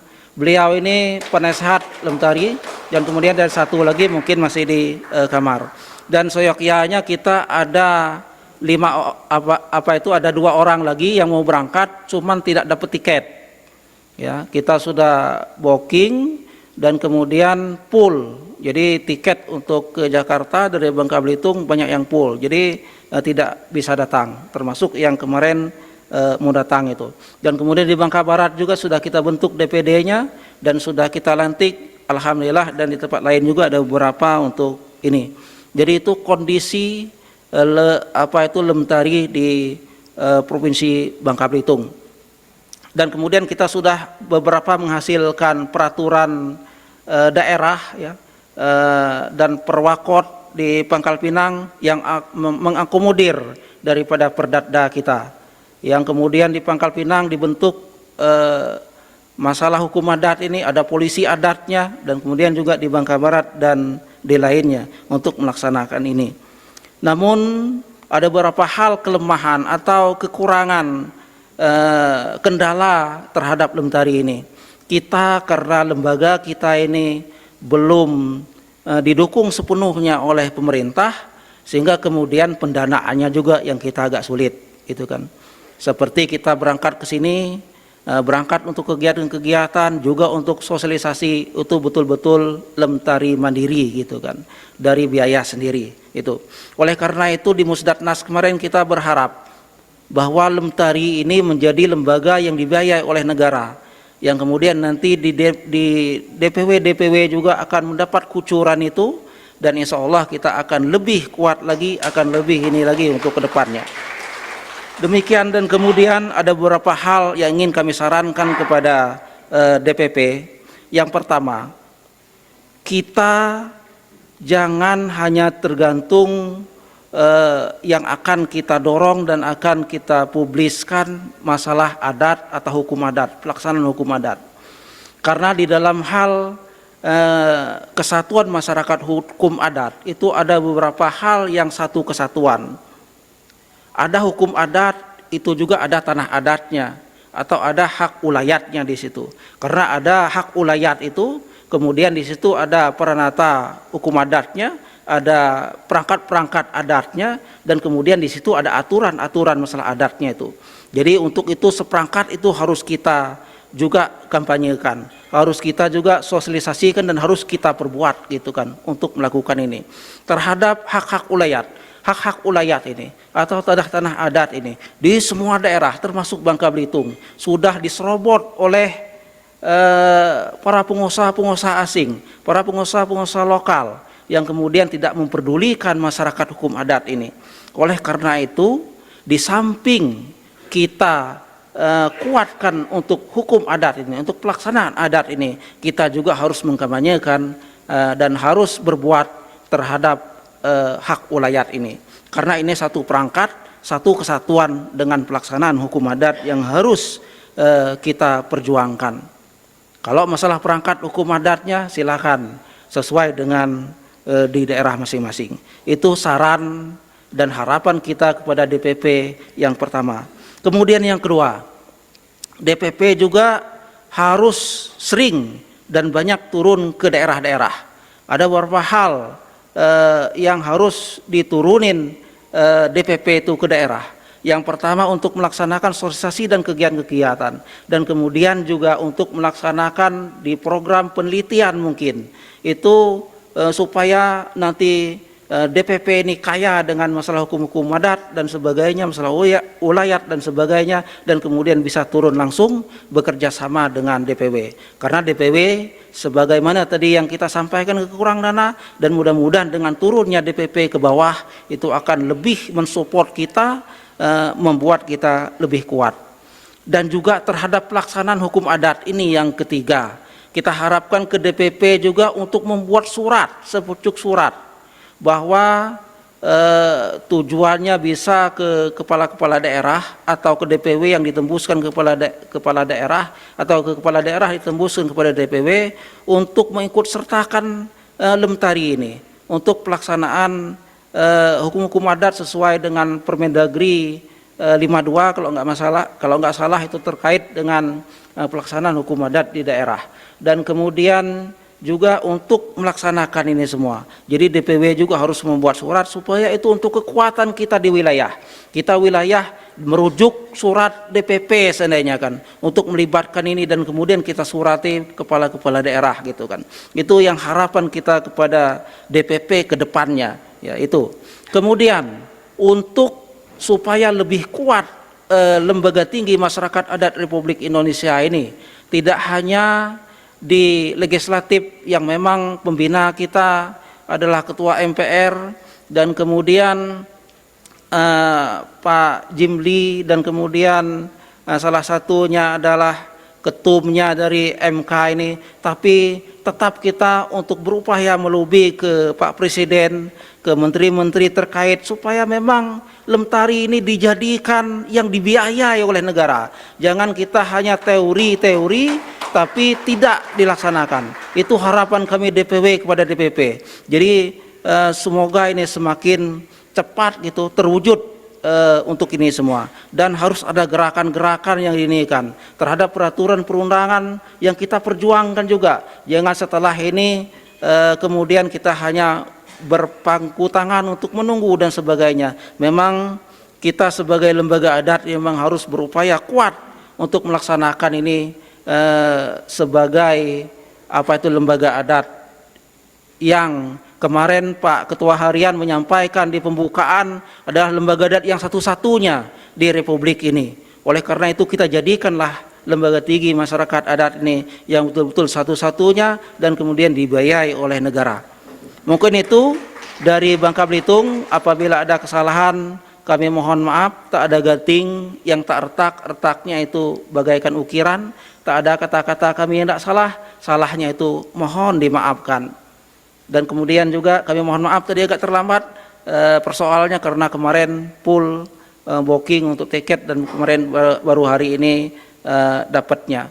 Dan untuk pulang juga kami belum tahu ini, belum tahu dapat apa enggaknya. Ya karena memang 2-3 hari ini memang agak sulit. Demikian bila topik walidayah. Wassalamualaikum warahmatullahi wabarakatuh. Waalaikumsalam. Alhamdulillah, terima kasih Pak Ketua DPW. Begitu lancar dan tegas apa yang beliau sampaikan. Walaupun saya agak sedikit kecewa karena keterlambatannya itu bukan beli oleh-oleh, tetapi karena memang pesawatnya belum ada. Bapak Ibu sekalian, kita juga diliputi oleh daerah di sekitar kita. Oleh karena itu saya beri kesempatan kepada Banten. Apakah Banten ada yang mewakili?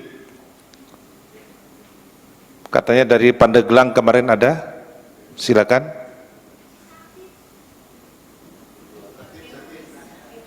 Oh, masih sakit ya. Oke, kalau begitu ya sebentar, biar DKI-nya dulu kita tuntasin, DPW-nya dulu. Saya persilakan dari DKI Jakarta. Tadi Betawi Raya, sekarang Betawi DKI Jakarta, saya persilakan. Katanya Ibu Bendaharanya, Ibu Neneng yang akan menyampaikan. Silakan Bu.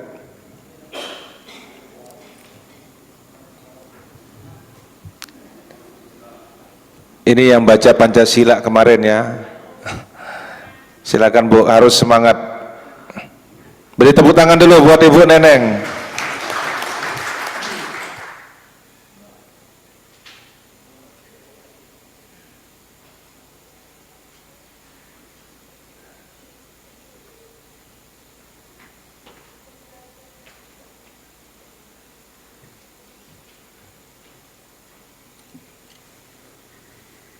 Assalamualaikum warahmatullahi wabarakatuh.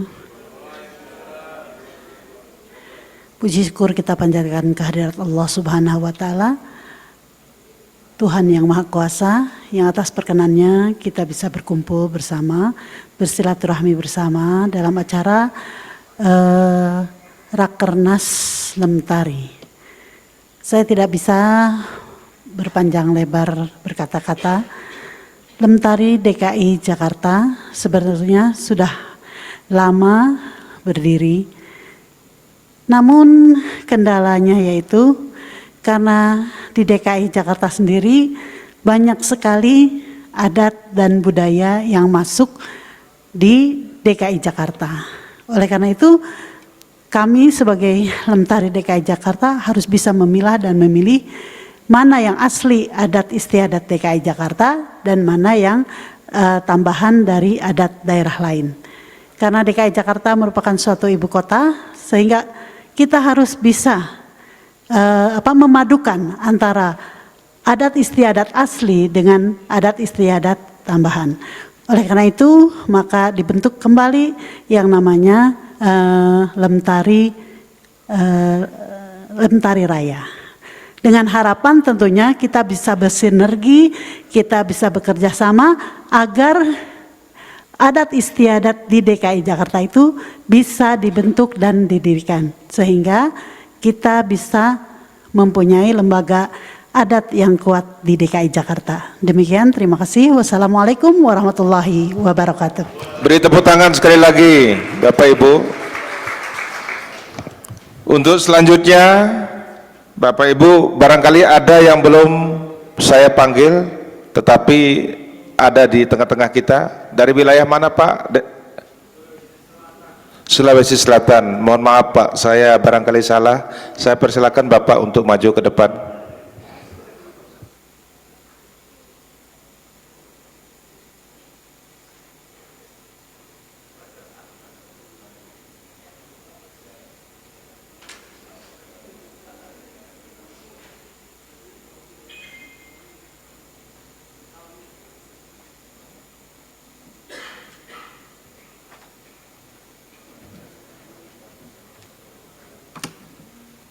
Baik, terima kasih.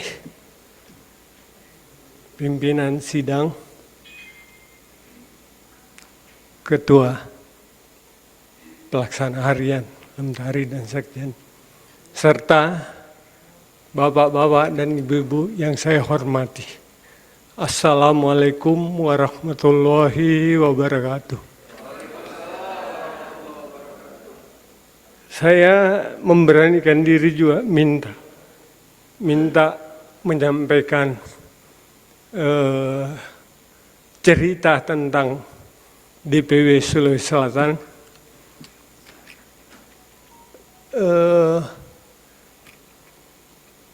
Saya dalam posisi mewakili kawan-kawan dari sana yang kebetulan tidak bisa hadir karena banyak hal.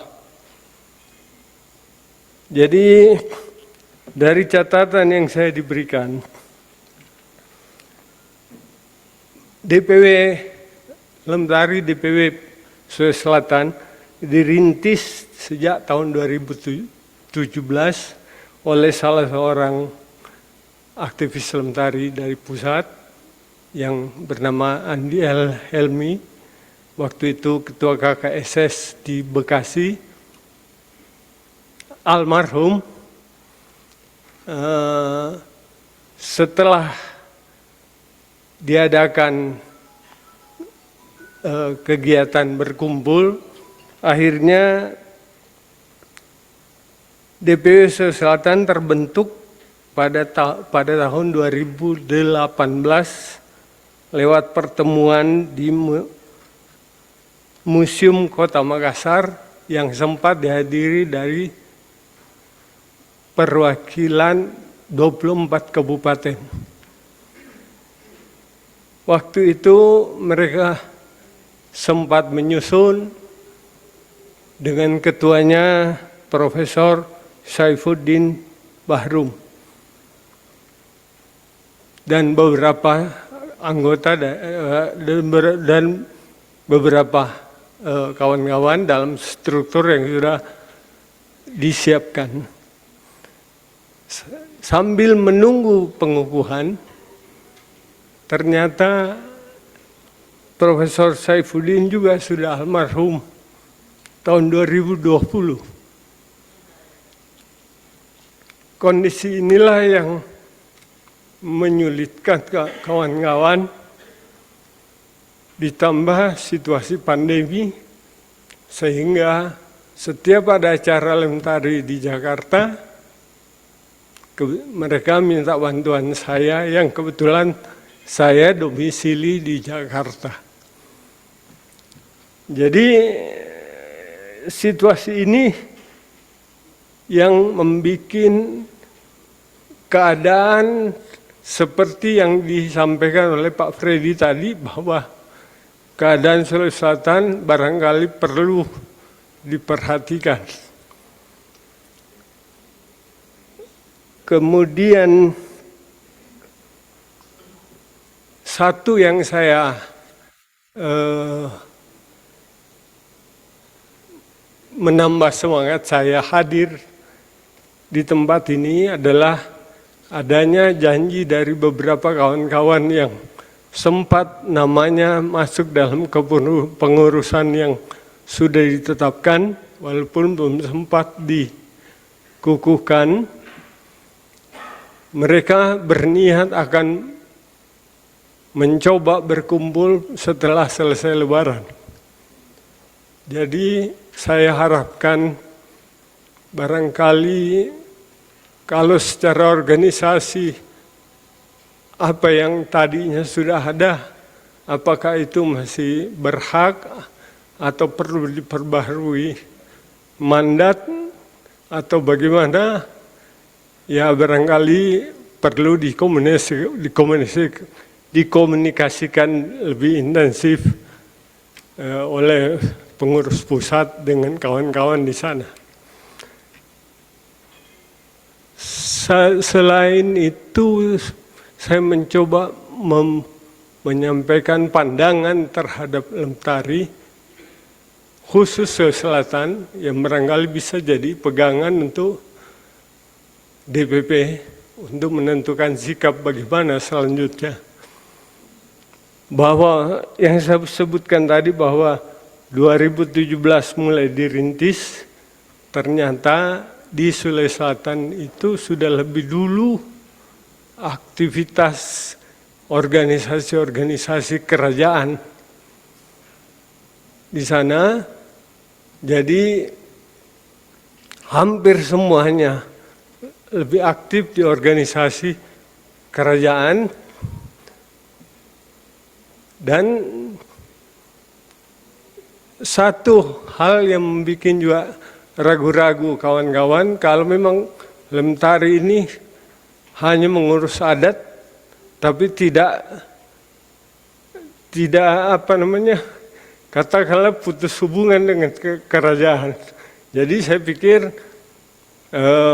ini mungkin perlu jadi bahan pertimbangan, minimal bagaimana menarasikan itu, karena hampir semua kerajaan di Sulawesi Selatan yang mulai bangkit itu semua punya lembaga Dewan Adat,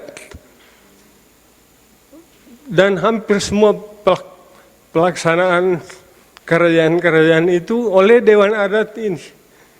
Jadi saya pikir kalau Lemtari mau eksis harus minimal ya ada hubungan lah. Saya kira itu yang saya bisa sampaikan. Mohon maaf kalau kelihatan kurang pantas, dan terima kasih atas kesempatan, dan untuk selanjutnya semoga apa yang ada di Sulawesi Selatan bisa difungsikan untuk Lemtari keseluruhan. Demikian, wabillahi taufik wal hidayah. Wassalamualaikum warahmatullahi wabarakatuh. Ya, beri tepuk tangan buat saudara kita dari Sulawesi Selatan. Barangkali ada lagi yang DPW yang belum dipanggil, baru nanti saya panggil. Ada 2 daerah dari Maluku Utara. Oh ya, minta maaf.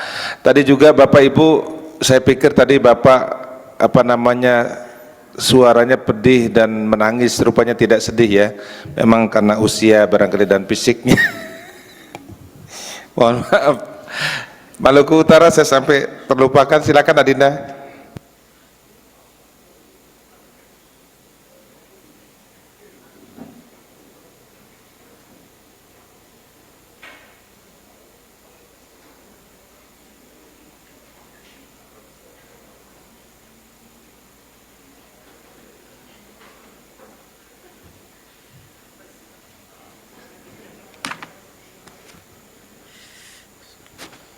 Cek 1. Bismillahirrahmanirrahim. Assalamualaikum warahmatullahi wabarakatuh.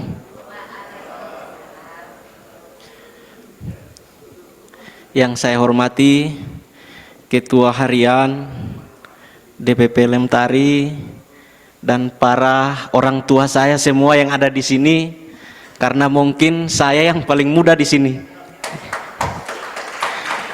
Saya dari Provinsi Maluku Utara, dan tadi adalah saudara saya dari Provinsi Maluku. Provinsi Maluku Utara yang ibu kotanya adalah Ternate. Kalau Maluku, Provinsi Maluku yang saudara saya yang tadi itu Ambon. Kalau saya dari Ternate. Saya dari Provinsi Maluku, khususnya dari Kabupaten Halmahera Selatan, daerah pertambangan nikel terbesar di Indonesia Timur.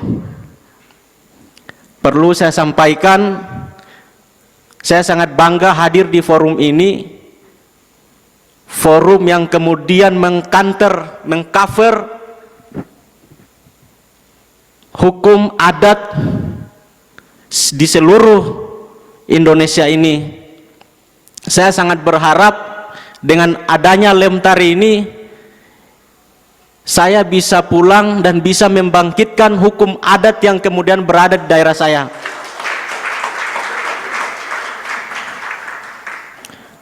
Dan mohon maaf, saya tidak bisa bicara secara umum karena Provinsi Maluku Utara memiliki 4 kesultanan.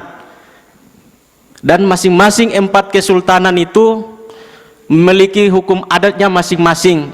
Yang kemudian hukum adatnya itu berpayung bernafaskan Islam.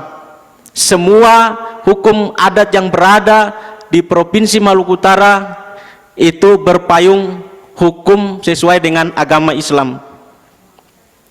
Makanya saya kalau mau bicara luas, saya tidak bisa, saya berbicara tentang daerah saya saja di Kabupaten Halmahera Selatan, Kesultanan Bacan. Saya berada di wilayah Kesultanan Bacan dari 4 kesultanan di Provinsi Maluku Utara. Kabupaten Halmahera Selatan hampir punah hukum adatnya, Bapak Ibu sekalian. Banyak korporat-korporat asing yang kemudian melakukan eksploitasi besar-besaran di sana, yang kemudian masyarakat adat pun takut karena dibentrokan dengan aparat-aparat yang kemudian tidak memiliki hati nurani sama sekali, Bapak Ibu. Saya berharap kita semua, orang tua saya yang ada di sini, karena saya yang paling muda, kita saling membantu untuk mengcover semua hukum adat yang kemudian ada di Indonesia ini. Karena kenapa? Hukum adat diakui secara konstitusi kita, Bapak Ibu sekalian. Hukum adat diakui, bahkan di dalam hukum positif yang kemudian saya pelajari sehari-hari, ada upaya-upaya yang kemudian bahasanya restoratif justice, yang upaya itu melakukan perdamaian antara kedua belah pihak. Itu sudah ada di hukum adat sebenarnya, jauh sebelum hukum positif ini ada dan diberlakukan. Karena di dalam hukum adat, ketika kedua belah pihak ini melakukan suatu kesalahan, atau yang satu melakukan suatu kesalahan sehingga merugikan si B atau si A, maka kedua orang ini akan diperhadapkan pada tokoh-tokoh masyarakat atau petua-petua adat zaman-zaman dahulu itu.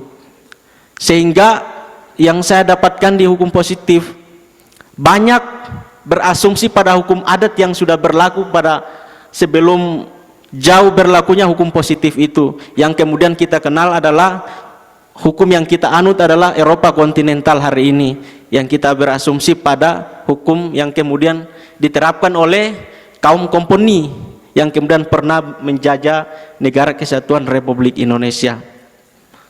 Saya sangat sayangkan bahwa hukum adat yang ada di Kabupaten Halmahera Selatan di daerah saya itu hampir punah. Bukan hampir punah lagi, sudah tidak ada kayaknya. Maluku Utara memiliki 12 suku. Memiliki 12 suku, 12 bahasa masing-masing. Dan memiliki 4 kesultanan di Provinsi Maluku Utara itu. Saya sendiri dari Kabupaten Halmahera Selatan, suku Makian. Saya punya bahasa tersendiri. Sehingga kalau saya berbicara tentang hukum adat orang Makian, bagaimana tentang hukum adat di sana, hukum adat Makian berpayung pada hukum Islam yang berlaku. Semua menganutnya ke sana, tidak boleh melakukan kesalahan. Kalau di hukum adat Makian Kalau di agama melarang kita melakukan suatu perbuatan itu, maka di hukum adat Makian pun begitu. Dia melarang, tidak boleh. Tidak boleh melakukan suatu ritual atau apapun itu yang kemudian dipandang secara agama itu syirik maupun bertentangan dengan agama itu sendiri. Di hukum adat khususnya Makian masih berlaku yang namanya sistem gotong royong sampai sekarang, dan bahkan ada masyarakat yang lainnya yang kemudian ingin membangun rumah atau membangun apapun itu, semua masyarakat khususnya suku Makian datang rame-rame bergotong royong untuk membangun apa yang kemudian dia inginkan. Dan mungkin saya tidak berbicara panjang lebar lagi, saya takut menyakiti hati orang tua saya semua yang ada di sini karena nanti berdosa kan. Salam perjuangan untuk Lemtari, sukses ke depan. Insya Allah Allah memberkati perjuangan kita hari ini di bulan yang suci ini. Terima kasih yang saya hormati semua. Billahi taufiq wal hidayah. Wassalamualaikum warahmatullahi wabarakatuh. Ya, terima kasih Adinda dari Maluku Utara, walaupun tadi saya sempat terlupa karena pakai masker barangkali ya, jadi saya nggak bisa lihat wajah dan kegantengannya. Bapak Ibu sekarang, saya mohon izin panitia untuk siapkan kursi satu di depan, dan saya ada usul kepada Bapak Ibu karena ini waktu asar sudah masuk. Di belakang kita ada tempat sholat, kita bergantian saja untuk keluar karena kita akan maraton sampai mendekati buka puasa. Karena pada sore hari ini setelah ditanggapi oleh Ketum dan Sekjen, ada salah satu pembicara kita yang akan memberikan arahan buat kita semua mengenai pemberdayaan ekonomi. Jadi Bapak Ibu boleh bergantian untuk sholat ke belakang, acara tetap kita lanjutkan. Dan saya minta Ketua Umum kita Datuk maju ke depan. Dan setelah DPW-DPW ini semua sudah tidak ada lagi ya. Sekarang kabupaten ada 2 yang mau sampaikan dari Kalimantan Timur dan dari Bandung. Silakan yang dari Bandung dulu. Kursinya tolong dibawa ke depan Pak, biar Datuk nanti duduk di depan. Di atas, di atas.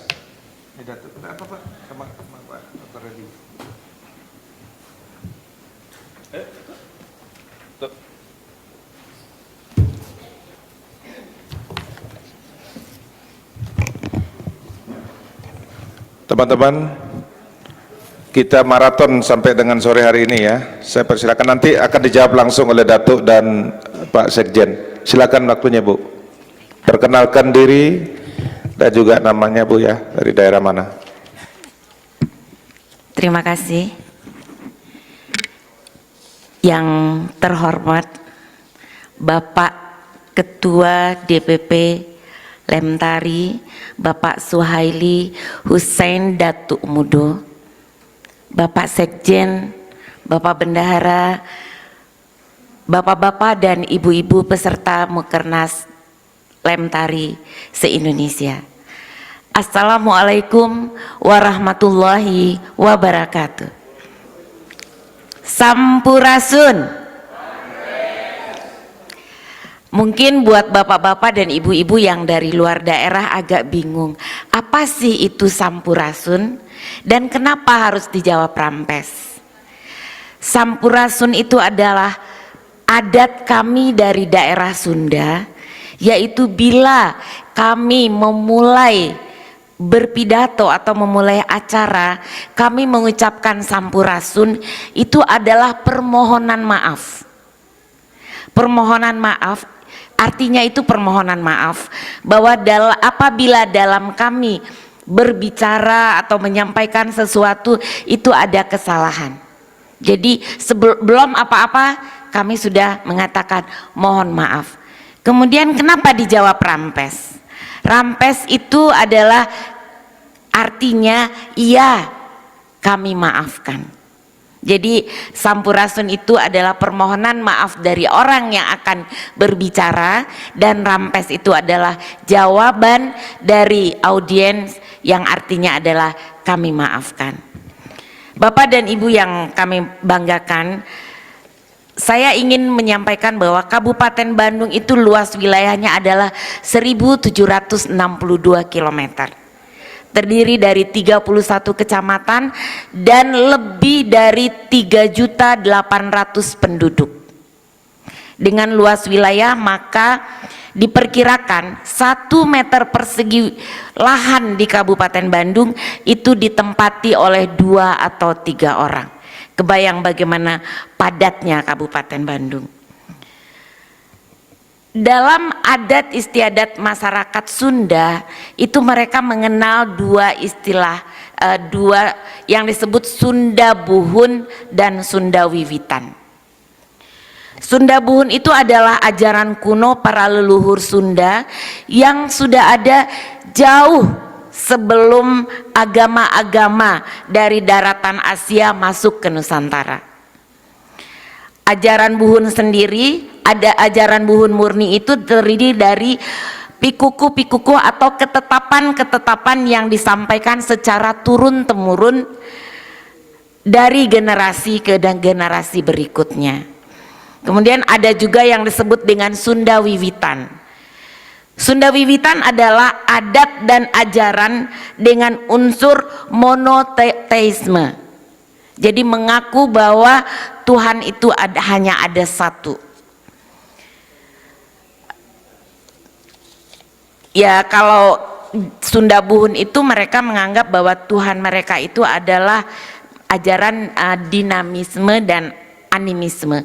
Dan sampai hari ini masih ada masyarakat Kabupaten Bandung yang masih mempertahankan tradisi itu. Sunda Wiwitan itu adalah memiliki konsep kepercayaan tertinggi terhadap Sang Pencipta yang maha kuasa dan tidak berwujud. Di Kabupaten Bandung, penganut ajaran Sunda Buhun dan Sunda Wiwitan ini masih ada sampai saat ini yang menjaga utuh adat dan tradisi mereka. Mereka menamakan diri dengan kelompok aliran perjalanan. Kelompok ini terkesan eksklusif Bapak dan Ibu, karena apa? Tata cara mereka memang aneh buat kita yang beragama Islam. Mereka hanya melakukan ritual ibadah 2 kali sehari, yaitu pagi jam 5 subuh dan sore jam 8 malam, jam 18. Dan apabila mereka meninggal,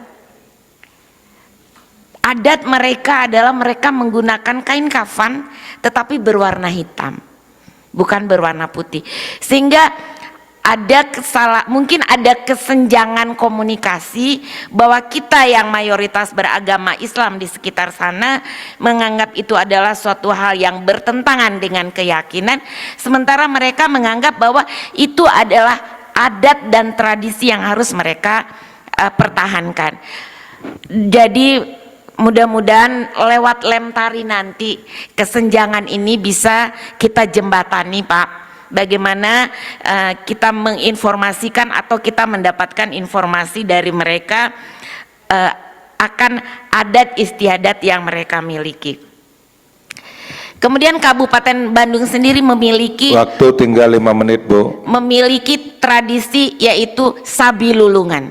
Sabi lulungan itu adalah azas gotong royong yang menjalankan sikap silih asih, silih asah, silih asuh, dan silih wawangi untuk mengesampingkan perbedaan untuk mencapai tujuan besar bagi kepentingan masyarakat bersama menuju masyarakat adil makmur. Sentosa gemah ripah loh jinawi. Bapak-bapak yang kami banggakan dan kami hormati, ada 2 usulan Pak yang ingin kami sampaikan lewat lem tari, yaitu bagaimana lem tari bisa menjadi pionir bagi tokoh-tokoh masyarakat dalam menetapkan pahlawan nasional. Saya tinggal di Bandung, tapi sebenarnya saya orang tua saya berasal dari Sumatera Utara dan Sumatera Barat. Kami punya opung, yaitu kakek dari ibu saya, bahwa dia adalah pejuang mungkin bapak-bapak pernah mendengar Sang Nawaluh. Para pejuang-pejuang, tokoh-tokoh agama yang ada pada waktu itu yang berseberangan dengan Belanda, jangankan diberi gelar, mereka malah diusir. Sang Nawaluh itu dibuang ke Bengkalis, Pak. Dan sampai saat ini kami berjuang untuk dia dijadikan pahlawan nasional, dan sampai hari ini belum.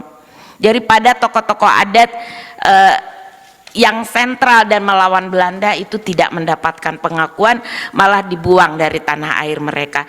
Kemudian juga kami memohon dari Lemtari ini agar bahasa daerah dan kebudayaan lokal itu dimasukkan kembali, Pak, menjadi kurikulum di sekolah-sekolah, karena itu sudah hilang.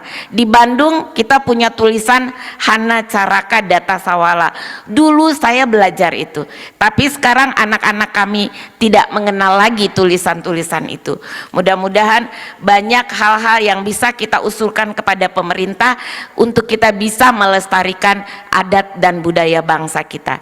Sekian, wabillahi taufik wal hidayah. Beri tepuk tangan buat Ibu yang dari Bandung. Mohon izin, tadi saya dapat info bahwa dari Kalimantan Timur ada tambahan. Saya persilakan untuk maju ke depan. Ibu, apa curahan hatinya? Kalau masalah makan minum nanti lapor ke kantor MK, jangan ke saya ya Bapak Ibu. Dan juga tetap jangan makannya nanti dekat maghrib. Silakan Bu ya. Setelah itu nanti akan ditanggapi oleh Pak Ketum dan Sekjen. Terima kasih.